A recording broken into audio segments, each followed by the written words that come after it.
Welcome back to the Radio Academy podcast. I'm your host, Georgy Jamieson, and this week we look at how radio handled broadcasting on general election night. What's it like being an editor of a major news event when stories are breaking constantly and it's all happening in the middle of the night? I've chatted to two guests. We'll meet Andrew Alexander, executive producer at Times Radio, soon. But first, I spoke to Rosie Seed, who's deputy editor of World at 1 and PM on BBC Radio 4 and was co-editor of the BBC Radio Election Results Night with Graham Macmillan. The coverage was a joint broadcast with Radio 5 and Radio 4, and I asked Rosie to tell me more about how it worked.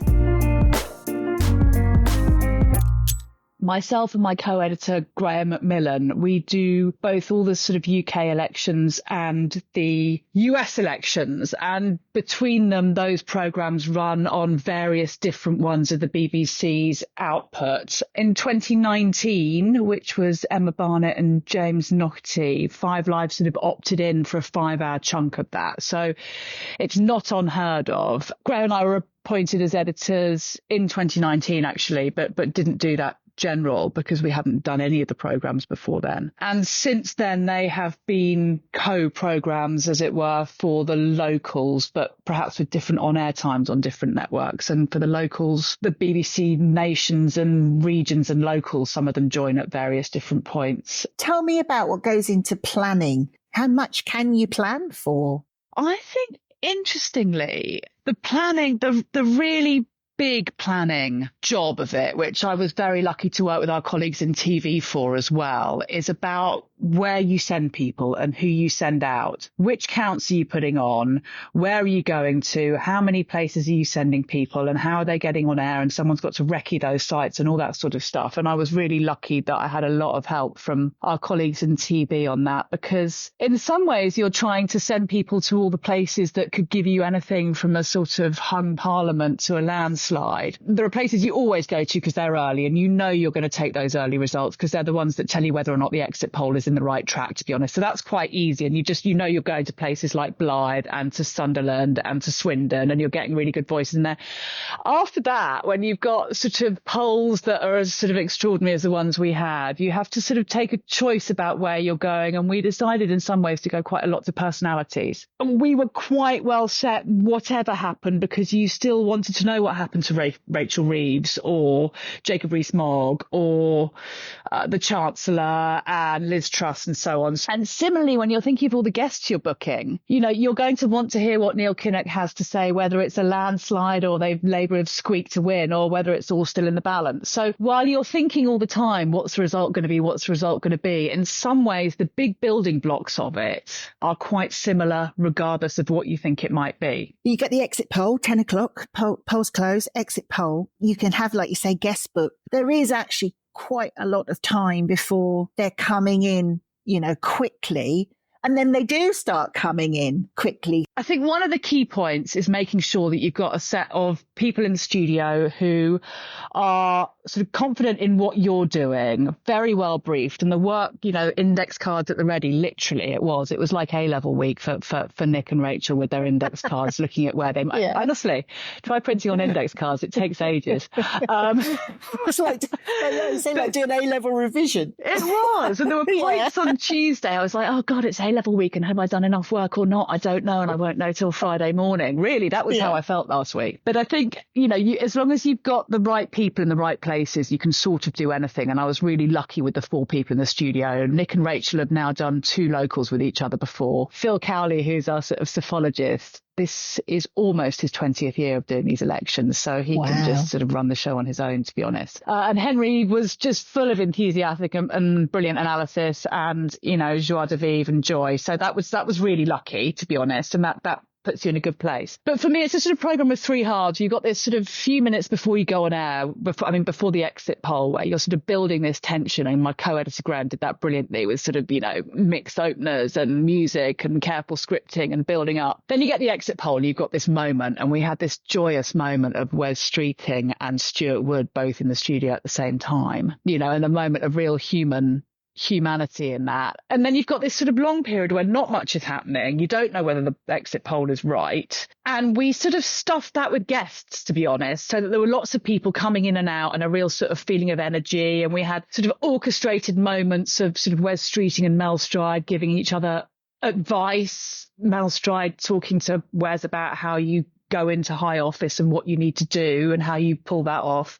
And Wes sort of countering about what you do when your party's turning in on itself and how you get through that. There were moments like that. So you've got sort of 2 and a bit hours of that, and you get a couple of results in, and no one's surprised at what those results are, but they tell you whether the poll is right. You take every single one of them, even though you know what the answer is. And then you get to a stage where they come so thick and fast. You're there going, do I take this or that? Do we want that speech or this result? Oh, we just need to hear some analysis, actually. So that's when it's just, I can't remember that period, and I haven't listened back to all of it yet, and I just can't quite remember what happened at 3 a.m. I do remember a point where it was like, that's Rishi Sunak standing up, but we've just gone into, I think it was Jeremy Hunt's declaration. No, out of Hunt into Sunak. Those are just instinctive decisions that you make. That's when it gets really frantic, doesn't it? That's when it becomes a night of constant breaking news. And like you say, at that point, it's about 3 o'clock in the morning and you've been up however many hours. You've started broadcasting at 10. So you're 5 hours into this marathon and then it kicks off. How do you deal with so many stories that are breaking simultaneously? How do you make those judgment calls? Well, you've thought about quite a lot of it in advance. I had a fantastic team with me. Matthew, who was a studio producer with me, who had also done a lot of work on sort of working out which correspondents were where and how we were going to speak to them. We sat down with a couple of other people, including Sophie, and we kind of did a bronze, silver, gold list. And then we did these are the 10 we absolutely take whatever. And then, of course, 2 of them came in at the same time. You just make a snap decision. But we had a really sort of, these are the ones we're going to hit whatever. And apart from a couple of cases where we couldn't get hold of the line because it wasn't coming into the building, we did that. And then instinctively, I think you know which one's right to take if 2 come in at the same time. You obviously take the Prime Minister over the Chancellor. How many were working on the team overnight? It's a good question. There were sort of 4 absolutely key people who were working for sort of a few days ahead of time. And then there were a number of people who came in just for the last couple of days. We have someone who kind of works alongside the TV programme who feeds all the sort of lines through to us when we're done with TV, or says, can we, grab lines so that we can do them before TV. And then there's some people sort of chasing guests, and some people making sure the reporters are in the right place and so on. But if I'm honest, because I pull this team together in a slightly ad hoc way, it doesn't sort of get rotated or whatever, I'm not quite entirely sure. Does everybody work the whole shift, or is there a...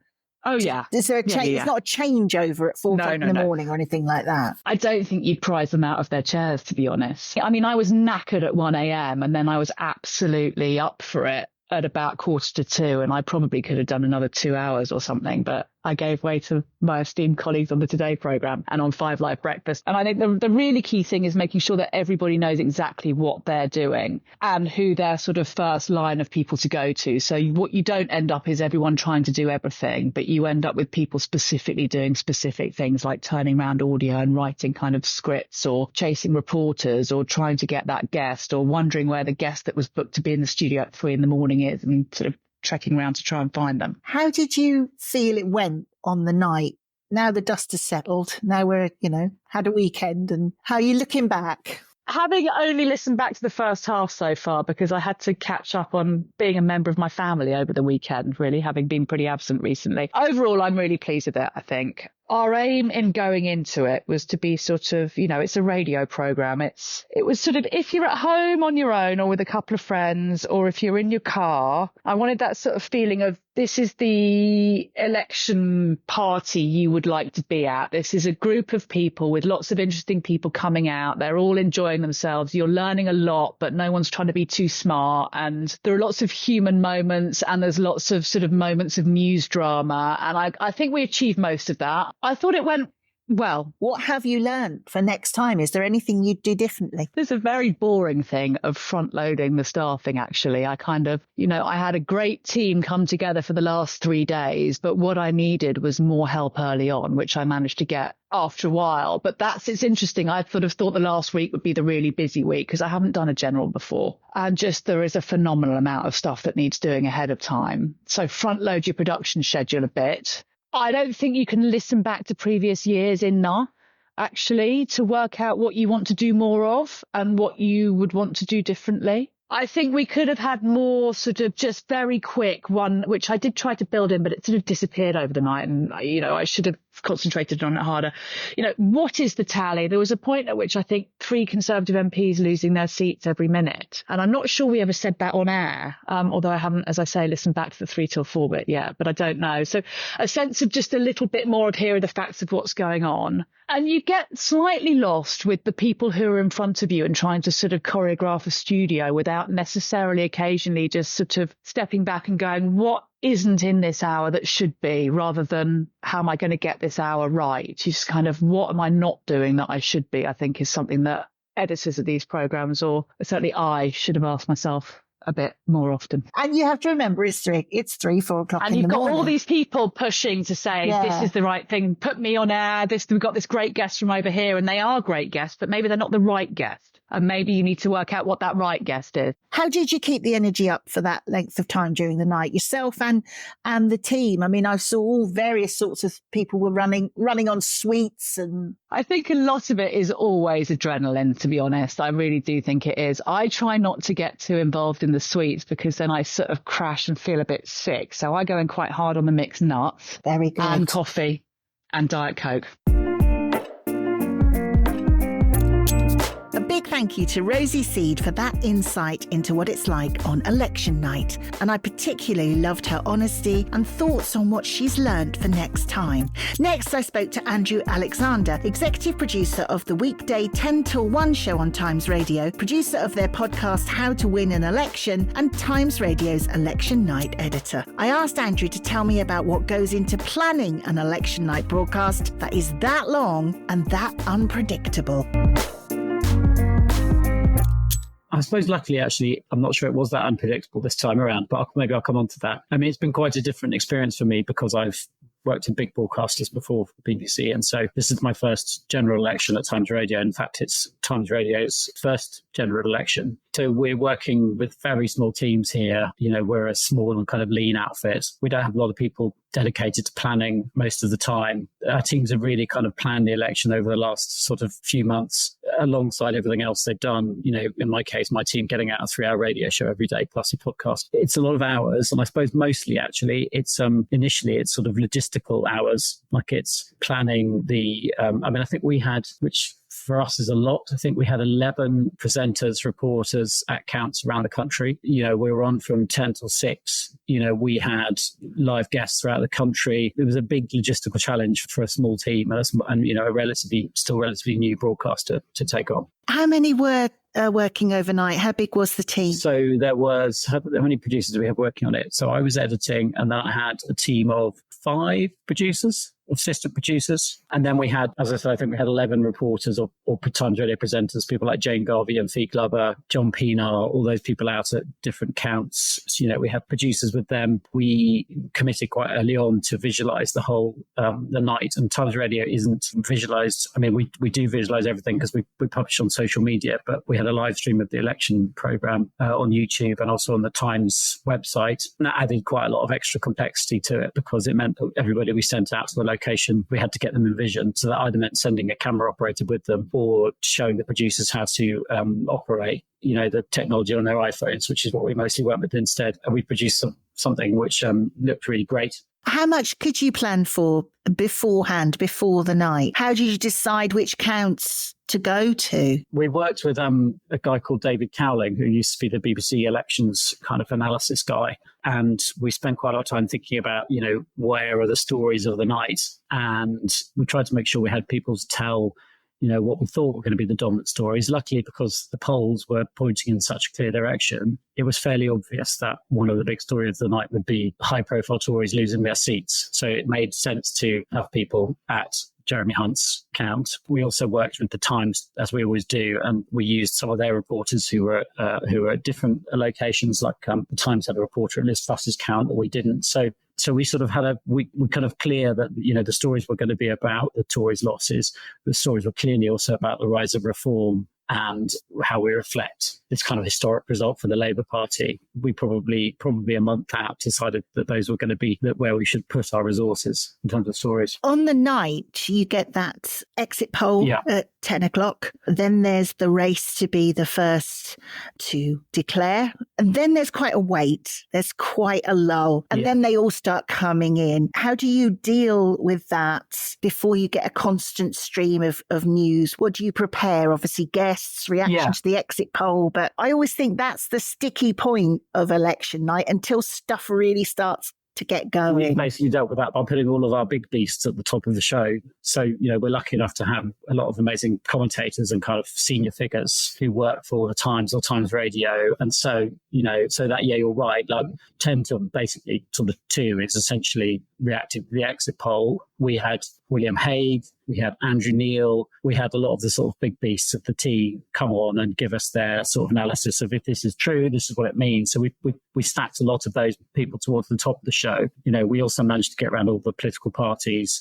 And then when it gets into the sort of thick of the results, then a lot of those external guests you have a lot less room for those. It becomes much more about trying to chase the story. Luckily, we had a brilliant team in the studio of Matt and Kate McCann, Callum MacDonald and James Johnson, the pollster. So we were able to, every time an extraordinary result came through, we had the right people there to sort of tell us what it meant. And we had great producers out in the field who were, as well as getting their reporters on air, they were finding great guests for us. So we had Jacob Rees-Mogg on quite shortly before he lost his seat because of a hard-working producer who was at his count. There's a definite period at the beginning of the night, which is for the sort of grand thoughts about what this exit poll might mean. And then there's the sort of absolute thick of it, where the results are coming in, which was great fun, although quite challenging for us because we are a small station, relatively small station with a small studio. We had to sort of really push the technology to the absolute limits to be able to take in as many feeds and reporters from around the country. And I think we sort of held our own against your BBCs and your Skies in that respect. Once you get into the nuts and bolts of it, it is a night of constant breaking news. How do you deal with that? When stories are breaking simultaneously, what kind of quick decisions did you have to make on the night? For the listeners at home, hearing the declarations is quite an important part of the experience. And that's quite hard to judge because they all really do come at the same time. And so we had a system of trying to prioritize, this is the count that matters, this is the declaration that matters, this is the result that matters the most now. Balancing that with, well, we can turn some of them round, but some of them we're just going to have to miss. So I'd say that was actually the hardest part, was deciding what to go to live. Given you can't do it all, that's probably the hardest part of the night. Just as that is happening, it's around sort of 3 o'clock in the morning. You've been working on air and beforehand, but on air since 10, so 5 hours. How do you keep the energy up for that length of time during the night for yourself and the team? Were there lulls? Were you on the Haribo and the coffee? Actually, most people were not eating Haribo this time. We had a lot of cups of tea brought to us by our brilliant runners. Matt got annoyed everyone, all the other presenters, by eating some cooked chicken. Actually, there's no point at which there was a lull. I think the first hour felt like it went on for days, and almost all at the same time felt like it was gone in an instant. And then, but that was something we'd rehearsed. We'd kind of carefully thought about, so you knew where you were. After midnight, to be honest, it became much looser. The adrenaline really started flowing. I think when we went on air, there was a lot of nerves. And then, an hour in, the nerves have been replaced by the adrenaline of the story. And everybody working on it loves politics. They love covering politics. They think it's a privilege to watch those results come in. We're all politics nuts. We'd all be watching or listening to it at home if we weren't working on it. In fact, we'd all be desperately disappointed if we couldn't work on an election night program. So no, actually there was no lull really. I mean, there was a slightly harder for us. So the next day we came there at 6, but we came back on air with Matt at 10 a.m. and did another 3 hours. That was quite hard, picking ourselves up in the morning. and getting back to it. The adrenaline always takes you there in the end. It just carries you through, doesn't it? Kind of don't even notice the time, do you? We had to be quite careful about building in breaks, just moments where the presenters could take a breath, because it's a very intense experience for them. They all have like 3 screens in front of them. We had a 3-minute bulletin at the top of the hour, a 2-minute bulletin at past. That's not very much in terms of a break. We didn't carry ads overnight. So they were it was really, really relentless. So we tried to come up with ways to let some of them out and just go and take a moment to sort of restabilize themselves. I think also it's very hard when you're in the midst of it. I think we're all conscious that it's sort of your fear is that you're missing the big picture because you're getting wrapped up in individual contests that interest you for certain reasons. It's fascinating that Leicester Easters have been won by the Tories or whatever, but you sort of have to keep trying to refocus on, are we at the top of every hour? Are we resetting? Are we telling the listeners the story? This is the overall story, as well as sort of, diving into the individual details. How do you feel it went on the night? Now we're a few days away from it. We've had a weekend. You can look back on it. How do you feel it went? I'm really pleased with how it went. I'm just very proud of the team. We've had so much lovely praise and from listeners. I think what they really appreciated was that we did everything you want from an election-like program, which is kind of bring you the drama and the results and the serious analysis. But we also had a lot of fun. We had a live brass band that was taking requests through the night. We had a brilliant listener called Heidi who was knitting a scarf in the colours of the seats of the Commons. We actually just had her back on the show today, and she's shown us the final scarf. It's massive. It's obviously mostly red with a few other colours. We had fun, and I think the listeners really appreciated having another option that still gave you everything you need to know, but also didn't take itself too seriously. Have you learned anything for next time? Is there anything you'd do differently? That's a good question. I mean, I'd build a bigger studio. We had 5 people in the studio all night, and we have quite a small radio studio. So that'd be my main request if we had to do it again. Thank you to Andrew for his insight on how Times Radio did election night and making those big decisions. Lots to tell you this week. Summer socials have begun. In the diary already, we've got Bristol on the 11th, London on the 17th, Exeter on the 18th, and Leeds on the 23rd of July. Keep an eye out on the website for others across the country. You'll find details at radioacademy.org/events. That's also the page you need to get a ticket for the Radio Academy Festival on the 18th of September. There's 10 weeks to go, and we have announced our theme, Impact Amplified. I'll have more exciting news for you over the summer about bursaries and guest speakers. And if you missed it, applications are now open for the Real World Radio Academy 30 Under 30. The deadline is the 15th of August, and this year it's not just filling in forms. We're pleased to accept a video or an audio upload, maximum length 3 minutes, to answer the application questions instead of a written response, if that's what you'd prefer. I'll see you next week.